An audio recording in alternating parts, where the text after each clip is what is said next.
Like a petulant child who doesn't get its way, North Korea likes to throw tantrums. A few days ago, the rogue state reminded the world of this by launching several short-range missiles, its first weapons test since President Joe Biden took office. But behind that aggression, dictator Kim Jong is in serious trouble. His regime is bankrupt. It desperately needs cash, and it's willing to do almost anything to get it, even selling weapons and drugs on the black market. Now, though, they've been exposed by the unlikely combination of a hidden camera sting and a heartbroken family hell-bent on justice.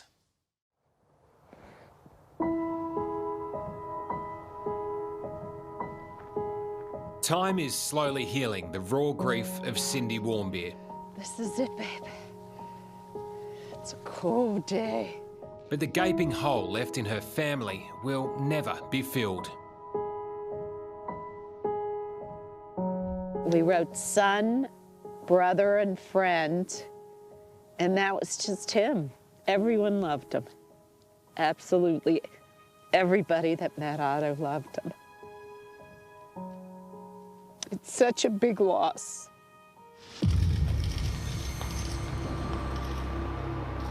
Otto Warmbier was the American student who became a pawn in a game of international brinkmanship. Captured, held and ultimately killed by a regime that his parents Fred and Cindy view as pure evil. All I can say is Otto was treated just like they treat the people. He was a bargaining chip. He was put in a brain-dead condition from torture, and they did nothing. A year and 3 months later, they released him, and it was horrendous. Tonight, the Warmbiers' brave mission to hold North Korea accountable for the death of their son. We're not afraid. We don't have fear of North Korea. We know they're just criminals. As hidden cameras expose what the world has long suspected, Kim Jong-un's desperate hermit kingdom will do anything for a dollar. Weapons, we can build submarines factories, we can build tank factories, missiles, all made in the PRK. A clandestine network selling weapons and drugs around the world to anyone willing to pay. Is North Korea's only ticket to survival at the moment sanction busting? Yes. Essentially, North Korea is a criminal record. That is how the regime makes its money. You know that you must have people that you can fully trust, because if only one goes to the CIA, only one, you are forever. And the weapons trade isn't just happening overseas. One of North Korea's loyal agents has been caught red-handed right here in Australia. The North Koreans are horrible people. The regime is horrible, disgusting human beings. Criminals, thugs. It's a criminal enterprise in a concentration camp.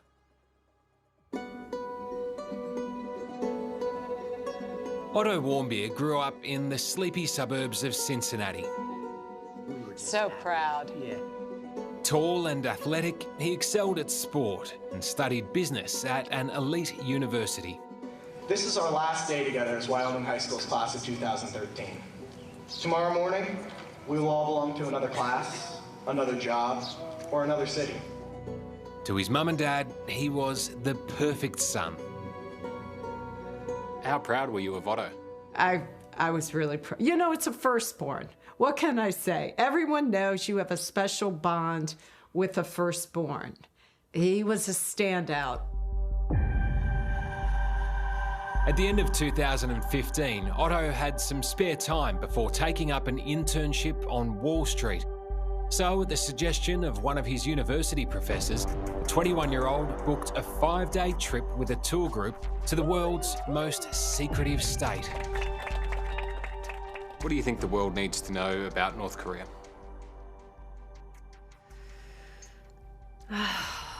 It's the scariest place in the world.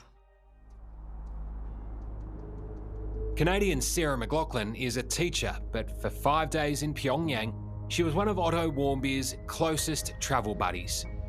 She's never revealed the inside story of that trip until now. The details inked in her journal. We left Saturday morning and Otto was held back, still trying to figure out why. One more time. Ready? All right. Ready to throw it at me? 3, 2, 1. This is the last footage taken of Otto before he was plunged into a nightmare. Looking back, I definitely think that there was a plan and he was a part of it. As the group was boarding its plane home, Otto found himself at the back of the line. Suddenly, he was seized by guards and marched off. We were trying to protest and not get on the plane yet to wait for Otto. And there was about 3 of us. And the officers with machine guns made us get on the plane. I guess if a guy with a gun tells you you've got to get on the plane, there's no arguing. I've never experienced fear like that before. Everybody on the plane was just completely silent. Nobody wanted to leave, and we had no choice. North Korea accused Otto of trying to steal a propaganda poster from a restricted area at his hotel.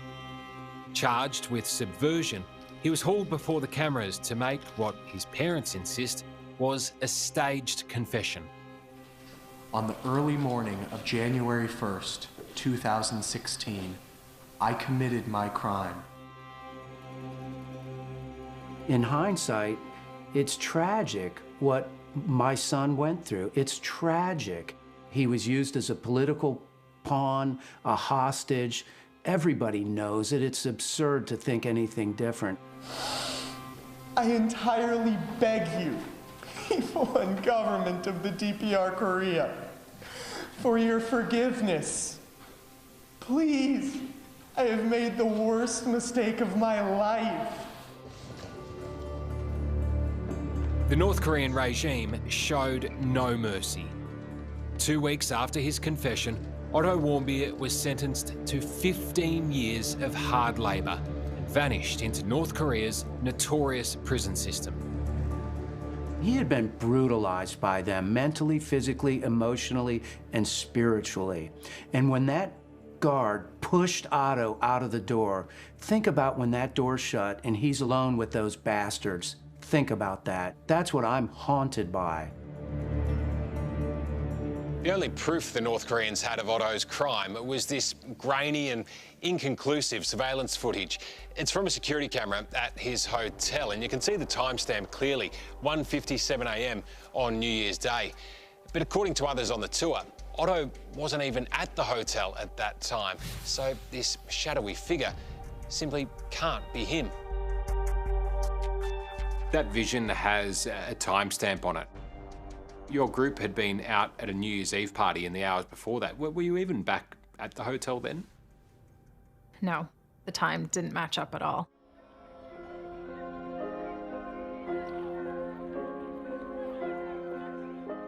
I remember getting back to the hotel somewhere around 3 a.m., not at all before 2 a.m. So that's not even close to 2 a.m. You're saying it was more than an hour after that video was supposedly shot that you and Otto returned to the hotel? Correct. Everything about the whole story was fabricated, in my opinion. Fred and Cindy Warmbier say their son was simply in the wrong place at the wrong time. They're convinced his arrest was a carefully calibrated act linked directly to North Korea's weapons program. That's when North Korea started firing off missiles, nuclear weapons, and using Otto as kind of like their, I don't know what you would call it, their prize, their American prize, to rub it in America's face, what they were doing. Just a few days after Otto was seized, North Korea carried out its first nuclear test in 3 years, followed by the launch of a long-range missile. Tensions with the rest of the world were suddenly at an all-time high, and Otto became Pyongyang's human shield against any international backlash. North Korea doesn't do anything by mistake. It was their 4th nuclear weapons test, and they had a lot of things they wanted to cover, and they felt like Otto was going to provide them the security they needed to get away with these things. Following the tests, the United Nations imposed the toughest sanctions in history, prohibiting trade in everything from weapons through to luxury goods. But as you'll see, North Korea has been circumventing the embargo through a secret web of helpers and enablers. It's a network that's now been infiltrated and exposed in the most spectacular way by the most unlikely of people. It's 10 years undercover, which I can't recommend to anybody, but I did it and I'm proud of it now.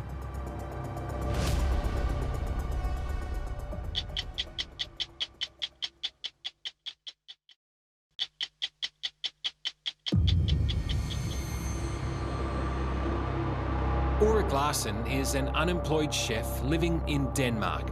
But for 10 years, he was the Mole, an amateur spy who tunneled his way deep inside the North Korean regime. Would you ever in your wildest dreams have thought that you'd become some sort of secret double agent exposing international arms races? Not at all. When I was a kid, I always wanted to be James Bond. But I was never expecting that to happen in real life. Ulrik's undercover mission began when he joined his local branch of the Korean Friendship Association, or KFA, a fringe group of fanatical supporters of the Kim dynasty. Determined to expose the group's inner workings, he joined forces with maverick Danish documentary maker Mads Brugger and became the Mole. When Ulrik came to you and said that he wanted to work on this, in your heart of hearts, did you kind of think, this guy's wasting his time and mine? Well, frankly, yes. Initially, I had no idea where this would lead. What lay in wait was a spy thriller beyond their wildest dreams. A shady world of arms dealing and sanctions busting, all captured on camera. Alexander, good to see you again. I'm very pleased to be here. Always, you know. Over the course of 3 years, Ulrik filmed everything as he became a trusted lieutenant of KFA founder and president Alejandro Caldebenos, a Spaniard known as the gatekeeper to North Korea, who boasts of high-level links right up to Kim Jong-un. If North Korea is attacked nuclearly by the United States, the world will end as we know it. Alejandro is well known to 60 Minutes. In the country, they are our parents, the parents of the nation and the parents of our ideology. He was our guide when we visited the reclusive state in 2015. With his military uniform and unwavering loyalty to the world's most brutal dictator, he's always been a baffling character. But to Mads Brugger, he became something far more sinister. Is Alejandro Caldebenos, in your mind, someone who's trustworthy? He, in my mind, is a criminal and should be dealt with as a criminal. Alejandro wants to help North Korea make money, so he asks Ulrik if he knows anyone who'd like to invest in the country. It's the perfect chance for the Mole to expose how they do their dodgy deals. He brings in an actor to play the role of Mr. James, a mysterious billionaire investor, and hidden cameras are rolling as they meet with Alejandro Caldebenos. It became very clear that Alejandro wanted to open doors to you to a very dark world. Yeah, well, he wanted to sell weapons to us through the North Koreans and methamphetamine. We are under very, very heavy sanctions, as you may know, from the United Nations. So we have a parallel way to do things. We are developing things in the pharmaceutical industry that are forbidden in any other country in the world. It's basically the same like methamphetamine. It's a methamphetamine for the drug market. Weapons actually is our main, but the problem is weapons in the moment that it's very, very complicated subject. But weapons, we can build submarines factory. We can build tank factories, missiles, all made in DPRK. I'm just taking notes. I can facilitate you all kind of contacts directly with our state companies or any department or ministry in the country. When I saw that, I thought, this is remarkable, but can it be true? Or is Alejandro simply bragging? And lo and behold, everything Alejandro has promised, happens. At Alejandro's insistence, Ulrich and his phony investor fly to North Korea, where they're led into a basement on the outskirts of Pyongyang. Ulrich is terrified that his undercover ruse is up. That's surely the moment where you start to wonder, is this the end for me? Yeah, I was really scared. But incredibly, they find themselves in the bowels of an arms factory where its president is ready to make a deal. It's almost unbelievable to watch it unfold, but clearly this is how the North Koreans do business. Suddenly they just put out this whole menu of weapon systems, and I was just walking around with my camera and was like, whoa, this is not happening. What was on there? Well, it was Scud missiles, thermobaric missiles, hand weapons, tanks, really big missiles, and, well, practically everything you wish from weapons to start a war you could buy. As you discover, the North Koreans are willing to sell quite sophisticated and extremely dangerous weapon systems to basically anybody, even private persons. And you have to ask yourself, what happens when the real Mr. James comes to Pyongyang?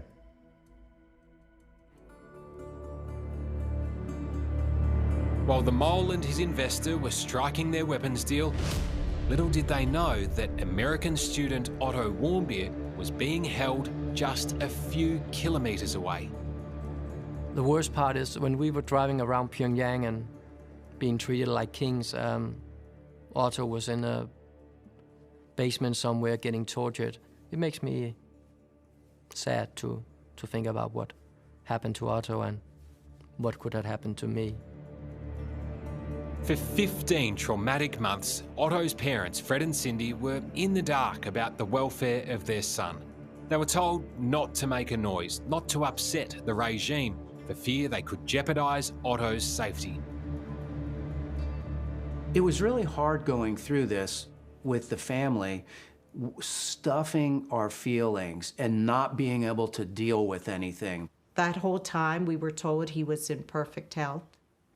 By the North Koreans, by the CIA, by our State Department, that he's in perfect health, he's working at a camp. All their intelligence tells them that. If he was begging for help, we'll never know.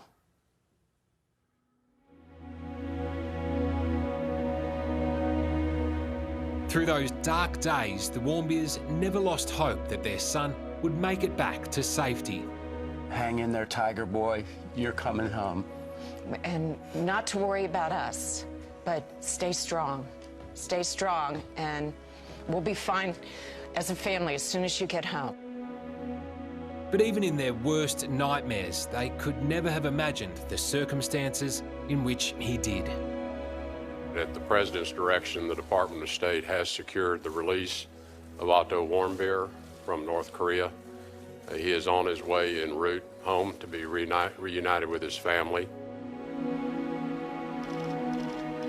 Fred and Cindy discovered that for 15 of the months their son had spent in captivity, he'd been in a coma with a catastrophic brain injury. He arrived home blind, deaf, jerking violently, and howling. We saw evil. In his eyes, he had seen just terrible things. And he had been reduced to this animalistic creature that I couldn't hug and I couldn't get a feeling back from. And It was horrible. But I'll tell you what it does. It's a motivator. Because you go through that and you say, Otto, I'm here for you. And you made it home, and we're not going to let these people get away with what they did to you, period. But it was horrible. It was just horrible. Otto would never be able to tell his side of the story. He died just 6 days later. Since then, his parents have made it their mission to expose the evil of North Korea to the world. The easy thing would be for me to let North Korea continue terrorizing me by remaining quiet and doing nothing. That would be the easy thing. But I'm determined for his life to have a huge impact on the world. You might think the North Korean threat is some other country's problem, but as you'll see, they've been busted trying to do deals right here in Australia.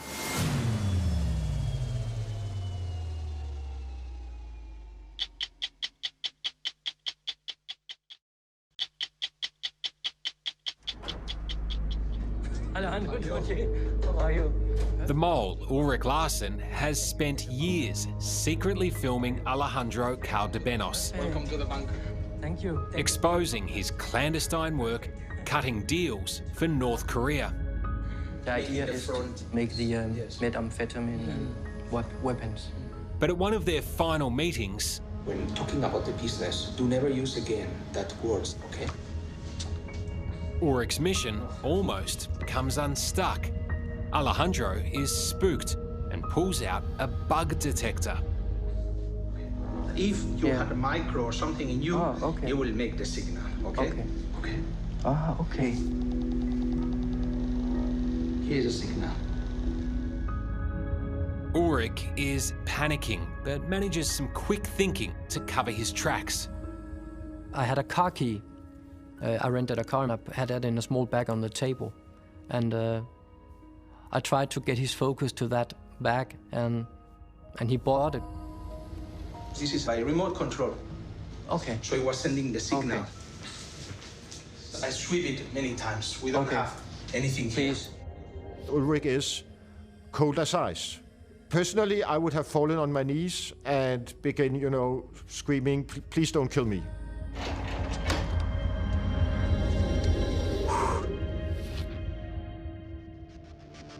Documentary maker Mads Brugger says Alejandro's paranoia is understandable. He is coordinating sanctions busting.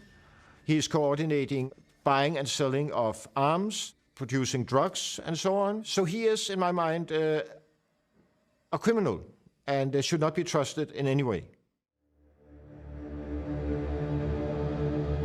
North Korea has dismissed the mole as a total fabrication, but there's no doubt it's shone a light on a shady and disturbing world. Given the extraordinary revelations, you might think Alejandro Caldebenos would be a little camera shy. Alejandro, are you happy to start? Yeah. But when we asked for an interview, he was more than willing to oblige. I don't care what others say. If I care about what other people said, I will not be sitting here right now. And soon the conversation turns to North Korea's desperate financial plight. When it comes to these international sanctions, how damaging have they been for North Korea's economy? The DPRK is the most sanctioned country in the world. So we could say that things are more difficult to import, things are more difficult to export, but they still find a way. And when we turned to his own starring role in The Mole, he insisted the documentary makers were the ones being tricked. You've been heavily implicated in international deals for weapons and drugs. Were you embarrassed to see that footage come out?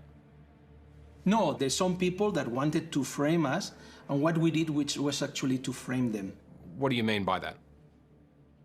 I will not give more publicity to the rubbish, but I said we had a plan. But it doesn't look good. I mean, you're there discussing weapons, you're there discussing drugs, you're boasting about how you can cut deals with Kim Jong-un's men.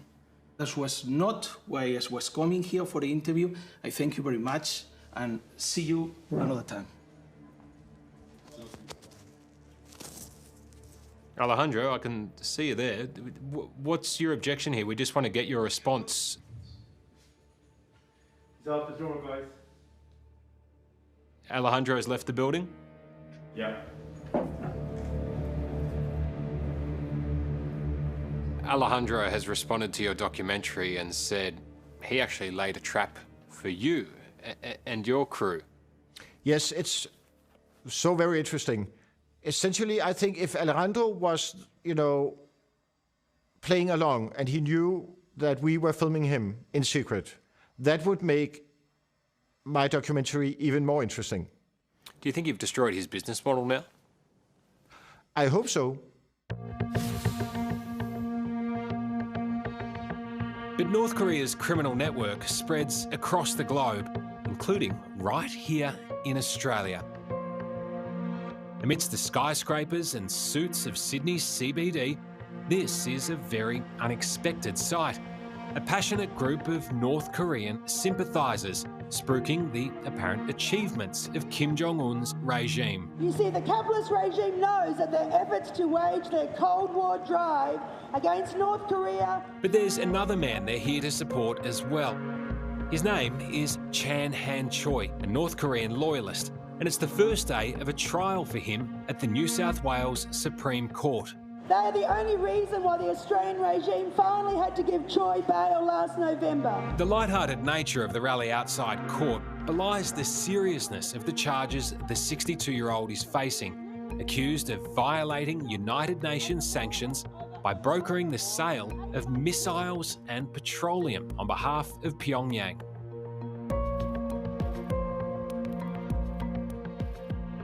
It's quite extraordinary to think that such an elaborate international operation was coordinated from this humble apartment complex at Eastwood in suburban Sydney. But it's from here that police first alleged Choi was working as a middleman on deals for weapons of mass destruction and selling petrol from Iran to North Korea. They even claimed that Choi would boast to his contacts that he had connections all the way up to Kim Jong-un himself. Morning everyone, we're all right to go? Look, thanks everybody for coming. Look, today I'm going to give some details in relation to an AFP cybercrime operation investigation that occurred here in Sydney, which has exposed serious breaches of both domestic and international law.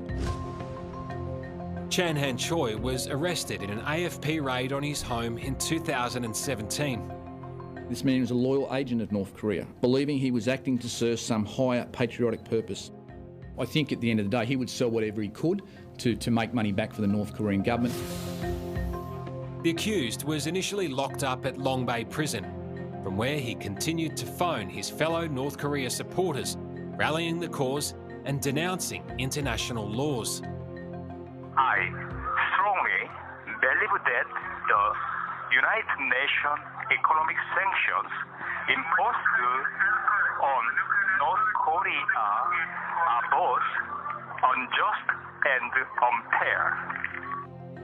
The trial for the unassuming Korean began earlier this year, but after several days of evidence, he ended up pleading guilty to charges of contravening UN sanctions by brokering the sale of arms and petrol on behalf of North Korea. He's now facing up to 10 years behind bars. I'm proud of Australia. The way you change North Korea's behavior is you challenge them under the rule of law. They're committing illegal acts, and we know this, and our government knows it, but they should be held responsible.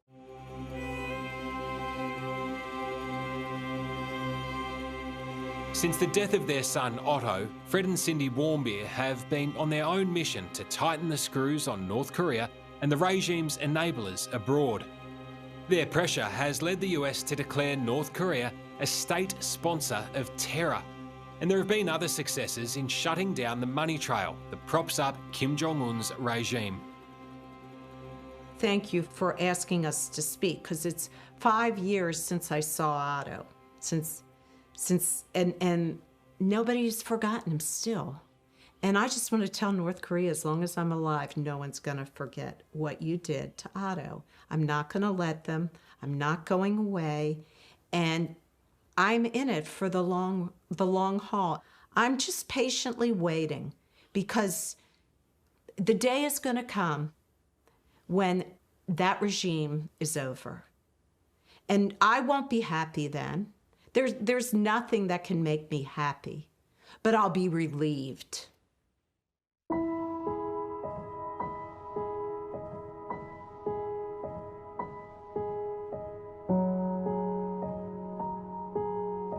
You're both very proud parents, but I must say I think Otto would be very proud of both of you. No more so than I am of him. They murdered Otto. They murdered him. They murder people every day.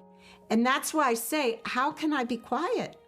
You know, Otto would be, he'd be like, Mom, I don't want you to do this if it's gonna hurt you. And it's not hurting me.